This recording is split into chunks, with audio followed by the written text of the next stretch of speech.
Oke, assalamualaikum warahmatullahi wabarakatuh. Kembali lagi bersama Ustazah. Di sini untuk mata pelajaran fisika kelas 11 adalah tentang dinamika rotasi benda tegar. Nah, yang namanya rotasi itu kan berarti bergerak melingkar, ya kan? Artinya harus ada salah satu ujung yang menjadi porosnya. Nah, salah satu sebabnya di sini adalah torsi atau momen gaya. Untuk mengetahui apa sih sebenarnya torsi itu, nah, sebentar lagi akan Ustazah sampaikan video pembelajaran tentang pintu. Apa aja sih sebenarnya yang ada di pintu itu? Emangnya kenapa kan gitu. Nah, kita masuk ke video pembelajarannya saja ya. Oke. Di sini ada yang memperagakan dengan mendorong pintu pada porosnya. Kemudian mendorong pada bagian tengah pintu. Oke. Dan yang selanjutnya mendorong pada gagang pintu. Oke ya. Nah, kenapa ada 3 kejadian tersebut kan gitu? Pernah nggak sih kamu berpikir, kenapa kok gagang pintu itu selalu diletakkan di ujungnya pintu? Kan gitu. Kenapa kok nggak ditaruh di tengah-tengah, Zeus? Kenapa kok nggak ditaruh di porosnya? Kan seperti itu. Nah, untuk menjawabnya, maka kita masuk ke bab pembelajarannya.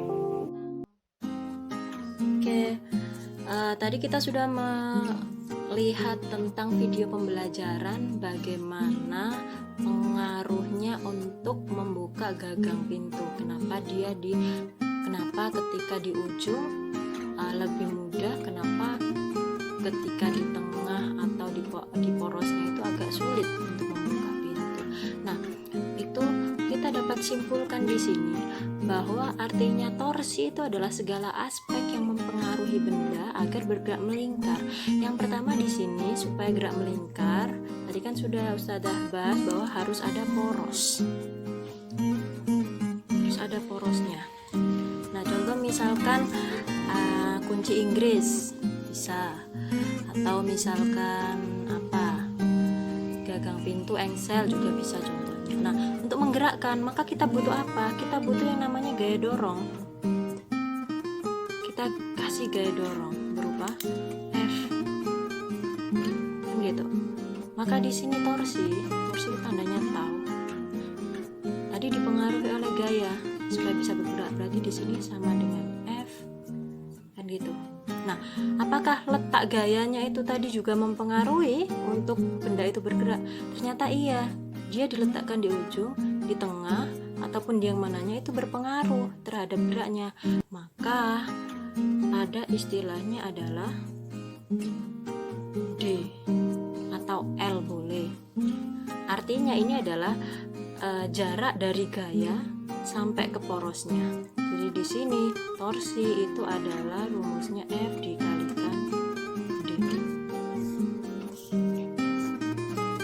Nah, keterangannya di sini. Keterangannya ini adalah namanya torsi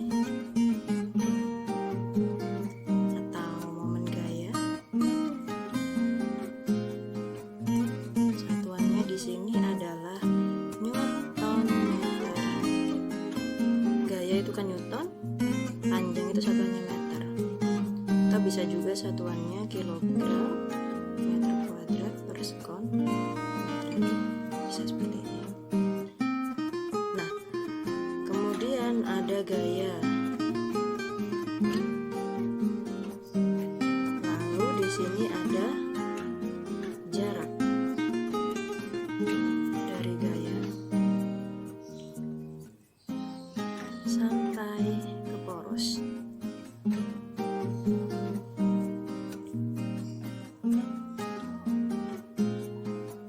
Oke ya.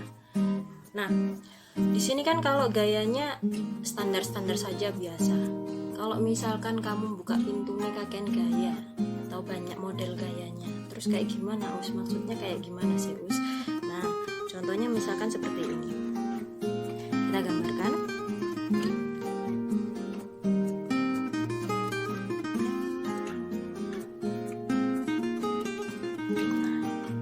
Misalkan ada gaya F membentuk sudut alfa. Di sini misalkan tetap sejauh D, misalkan seperti ini. Oke ya.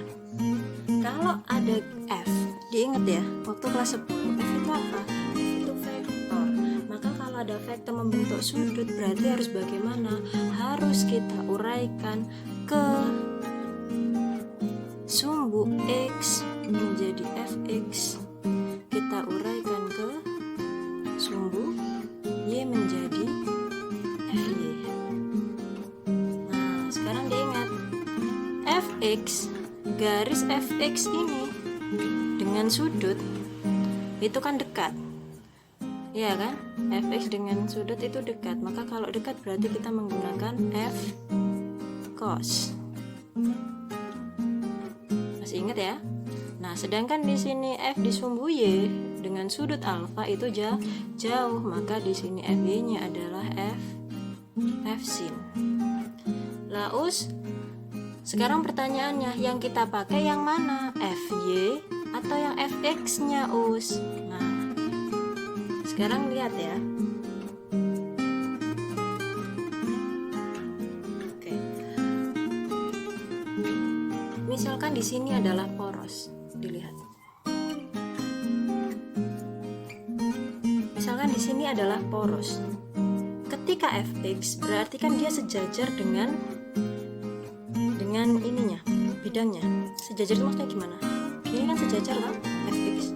Nah, ketika di sini porosnya, kemudian Ustazah dorong sejajar dengan bidangnya, bergerak atau tidak ini? Tidak bergerak kan? Nah, sedangkan ketika kita di sumbu Y tegak lurusnya, berarti kan gini, tegak lurus ya.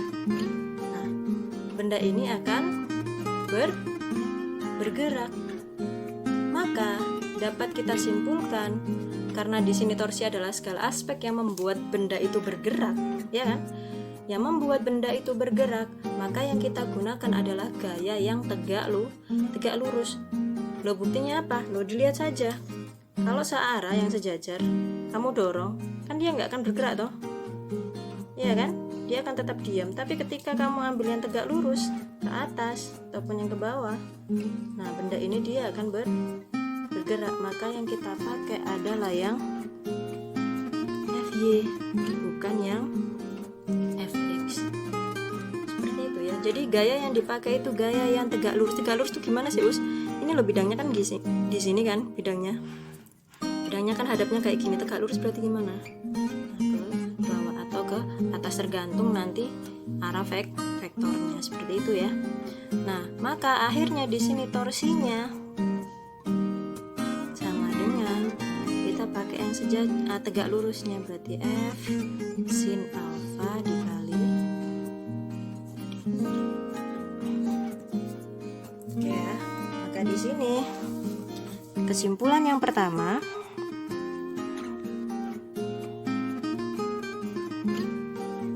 gaya yang digunakan harus tegak lurus dengan bidang.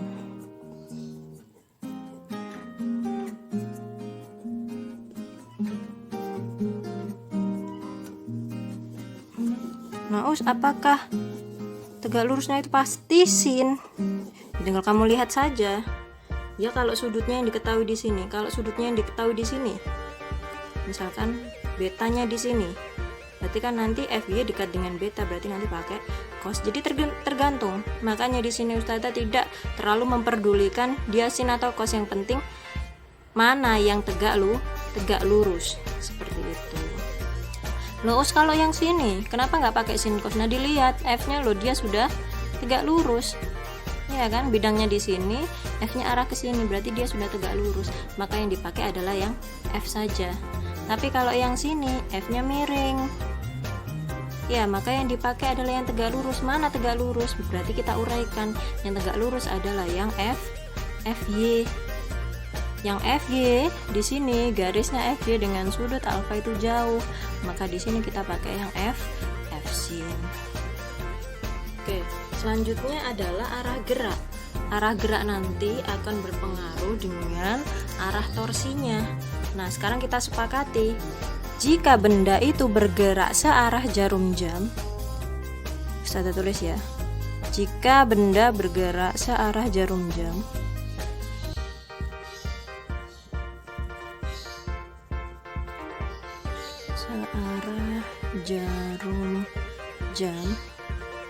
maka akan bernilai positif. Maka torsi bernilai positif. Searah jarum jam itu gimana? Inilah bergeraknya. Ya, bergeraknya seperti ini. Nah, tapi jika benda itu bergerak berlawanan dengan jarum jam,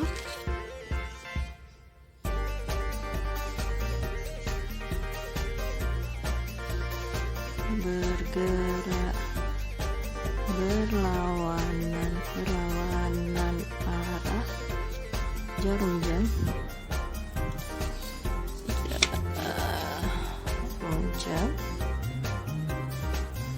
maka torsi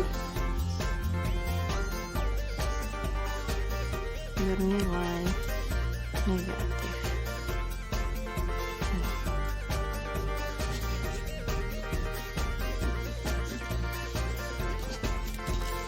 Ya. Nah, tadi itu kan ada 3 gerakan. Untuk yang video pembelajaran, ada yang di ujung, ada yang ditaruh di tengah, ada yang didorong saat porosnya. Ketika dia didorong di porosnya, maka gambarnya kan akan seperti ini. Kita gambar lagi ya. Ini poros, ini batang, misalkan. Nah, dia di sini didorong dengan gaya F. Akan seperti ini. Nah, ketika dia didorong di porosnya, di sini kan tadi torsi itu kan gaya dikali jaraknya terhadap poros. Lah, kalau gayanya berada di poros, kira-kira ada jaraknya nggak dengan poros? Kalau gaya ditaruh di porosnya, kira-kira ada jaraknya nggak dari gaya ke poros? Maka berapa? D-nya adalah 0. Karena tidak ada jarak dari gaya ke poros, maka ketika tidak ada jarak dari gaya ke poros, maka torsinya nilainya juga akan 0. Makanya ketika torsi 0, benda itu tidak akan bergerak seperti itu. Jadi kalau gayanya di poros, dia tidak akan bergerak. Nah, tadi kita dapat pertanyaan kan di fenomena. Kita tulis dulu ya pertanyaan dari fenomena.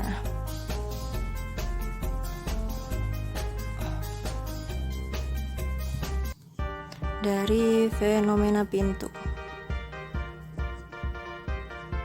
Apa tadi yang ditanyakan? Mengapa gagang pintu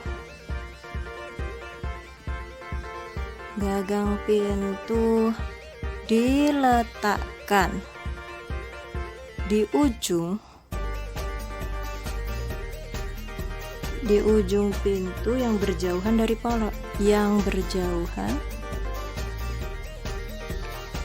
poros.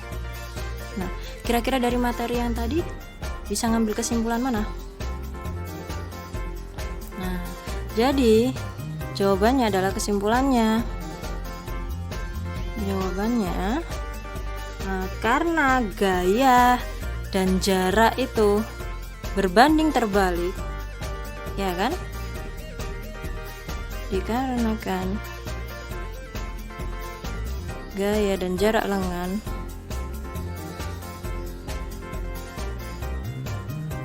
berbanding terbalik. Maksudnya berbanding terbalik gimana, Us? Nah, kalau gagang pintunya kamu letakkan semakin jauh dari poros, artinya D-nya itu lebih besar, semakin jauh, maka gaya yang kamu keluarkan kan akan semakin kecil kan? Akan semakin mudah kamu membuka pintu. Tapi ketika kamu membuka pintu itu, gayamu kamu letakkan semakin dekat dengan poros. Jika D-nya kamu letakkan semakin dekat atau semakin kecil, maka gaya yang kamu butuhkan akan semakin besar, artinya semakin berat di sini. Nah, itulah dapat dijelaskan dengan materi